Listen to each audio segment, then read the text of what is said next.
नमस्कार दर्शकों, मैं हूं ऐश्वर्या कपूर और आप देख रहे हैं मेरे साथ पूछता है भारत।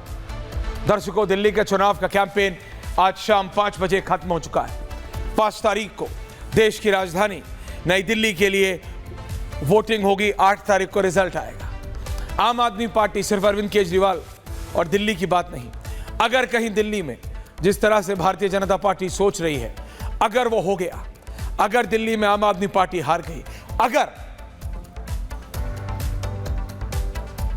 जिस तरह से भारतीय जनता पार्टी पूरी तरह से अटर नहीं, ऊबर या फिर सुपर नहीं, सुपरा कॉन्फिडेंट है कि जीतेगी ही नहीं बल्कि 40 पार करेगी, तो आम आदमी पार्टी के लिए सिर्फ दिल्ली में नहीं बल्कि विपक्ष की एक लौती पार्टी जो कांग्रेस के बाद राष्ट्रीय है, कहीं क्षेत्रीय भी ना रहे। आम आदमी पार्टी का वर्चस्व, आम आदमी पार्टी की एग्जिस्टेंस दिल्ली से है। हालांकि आम आदमी पार्टी से पूछे तो अभी भी वो बोलते हैं कि 35 से 42 के बीच में वो कॉन्फिडेंट है, एक सीट इससे कम तो होगी नहीं। ऋतुराज जी चाहे माने या ना माने, अंदर वो कहते हैं कि एडमिनिस्ट्रेशन उनके खिलाफ है, वो कहते हैं कि इलेक्शन कमीशन उनके खिलाफ है, वो कहते हैं कि हर एक एजेंसी सिर्फ भारतीय जनता पार्टी की मदद कर रही है। लेकिन अरविंद केजरीवाल, मनीष सिसोदिया, संजय सिंह, गोपाल राय, इन सबको पता है एजेंसियां नहीं, जनता चुनाव जिताती है। अगर जनता जिसके साथ है, चुनाव वो ही जीतता है। तो अगर दिल्ली की जनता अरविंद केजरीवाल के साथ है तो बात अलग होगी। और अगर कहीं दिल्ली की जनता ने 11 साल बाद अब यह मन बना लिया है कि अरविंद केजरीवाल नहीं, तो फिर अरविंद केजरीवाल नहीं। आप बहाना 1 नहीं 10 गिन लीजिए, उससे कोई फर्क नहीं पड़ेगा। लेकिन आज एक चीज बता रहा हूं, इससे पहले बीजेपी और आम आदमी पार्टी दोनों आए, अजय आलोक जी, ऋतुराज झा आए। आम आदमी पार्टी दर्शकों और कांग्रेस इंडिया अलायंस के तो पार्ट है ही, लेकिन ये दोनों दिल्ली में एक ही वोट शेयर, और मैं खुल के बात करूंगा, मुसलमान वोट बैंक के लिए।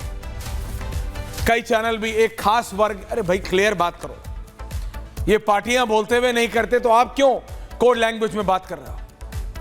कांग्रेस और आम आदमी पार्टी दोनों मुस्लिम वोट बैंक को टारगेट कर रहे हैं। दिल्ली में मोटा मोटा 13% है मुसलमान vote bank. Last unofficial surveys इन पार्टियों ने जो कराए, और मैं पिछले 3 चुनावों का आपको बताने जा रहा हूं किसके पास कितना था।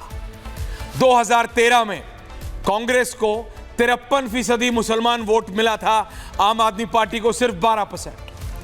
आया सन 2015, 2 साल बाद ही कांग्रेस 53% से 20% हो गई। आपके पास ग्राफिक्स नहीं है अनिल इसके?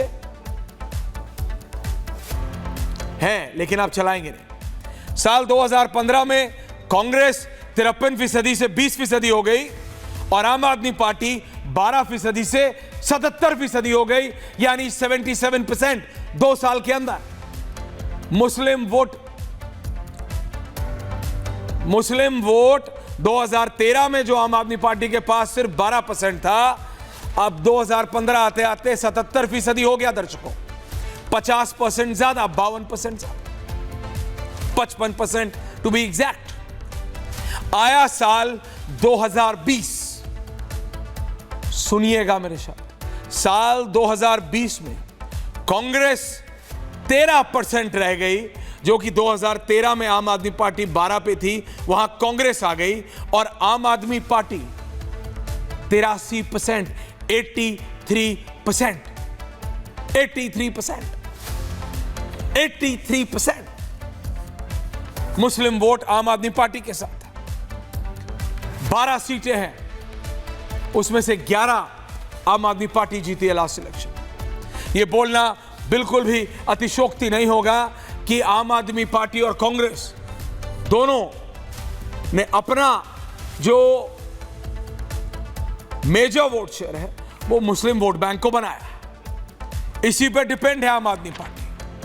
यही वो 12 सीटें हैं जिस पे आम आदमी पार्टी सोच के बैठी है कि ये तो मैं नहीं हारूंगी, ये 12 तो मेरी हैं, इसके आगे गिनती चुनो जो एक समय पे कांग्रेस करती थी, या यूपी में अखिलेश यादव करते हैं कि ये मेरी हैं, इसके आगे गिनती शुरू करो। अगर ये 12 में से 4 भी कांग्रेस की तरफ शिफ्ट हो जाती हैं, बीजेपी की तरफ नहीं हो रही है, ये बात अजय आलोक को पता है, बीजेपी को पता है, लेकिन अगर कहीं 12 में से 4 भी शिफ्ट होती है कांग्रेस की तरफ, तो ऋतुराज जी आपको दिक्कत है। ऋतुराज एंड अजय आलोक जी,